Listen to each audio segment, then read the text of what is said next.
I am Ra. I greet you in the love and the light of the infinite Creator. I communicate now. Question 5.1. Questioner, the last time that we communicated we were speaking of the learning of healing. It is my impression from what you gave to us in the earlier session that it is necessary to first purify the self by certain disciplines and exercises. Then in order to heal a patient, it is necessary, by example, and possibly certain exercises, to create the mental configuration in the patient that allows him to heal himself. Am I correct? Answer, I am Ra. Although your learn understanding distortion is essentially correct, your choice of vibratory sound complex is not entirely as accurate as this language allows. It is not by example that the healer does the working. The working exists in and of itself. The healer is only the catalyst, much as this instrument is the catalysis necessary to provide the channel for our words, yet by example or exercise of any kind can take no thought for this working.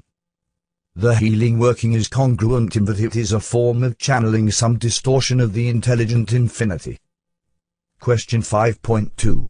Questioner, we have decided to accept, if offered, the honored duty of learning teaching the healing process.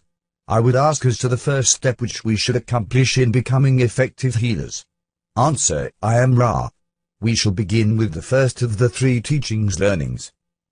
We begin with the mental learned teachings necessary for contact with intelligent infinity. The prerequisite of mental work is the ability to retain silence of self at a steady state when required by the self. The mind must be opened like a door. The key is silence. Within the door lies a hierarchical construction you may liken unto geography and in some ways geometry, for the hierarchy is quite regular, bearing in relationships. To begin to master the concept of mental discipline it is necessary to examine the self. The polarity of your dimension must be internalized. Where you find patience within your mind you must consciously find the corresponding impatience and vice versa. Each thought that a being has in its turn an antithesis. The disciplines of the mind involve, first of all, identifying both those things of which you approve and those things of which you disapprove within yourself, and then balancing each and every positive and negative charge with its equal. The mind contains all things. Therefore, you must discover this completeness within yourself.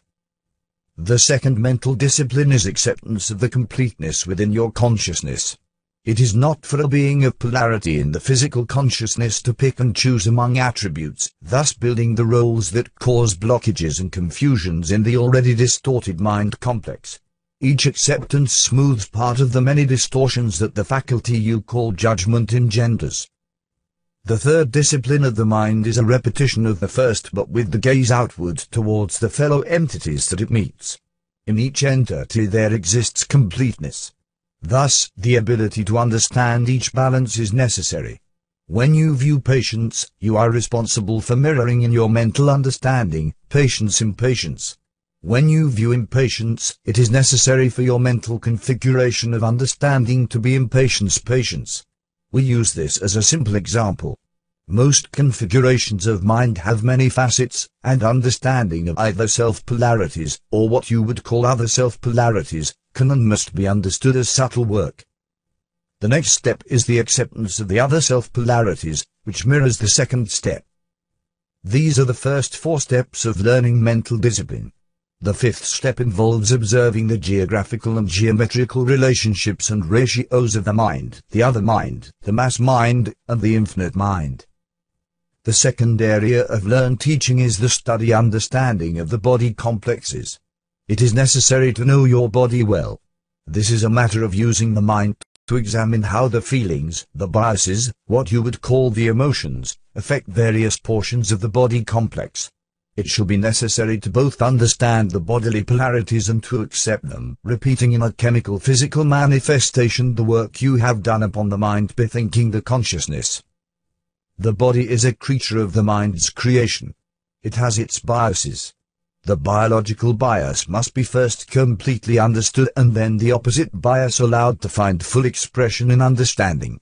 Again, the process of acceptance of the body as a balanced, as well as polarized, individual may then be accomplished.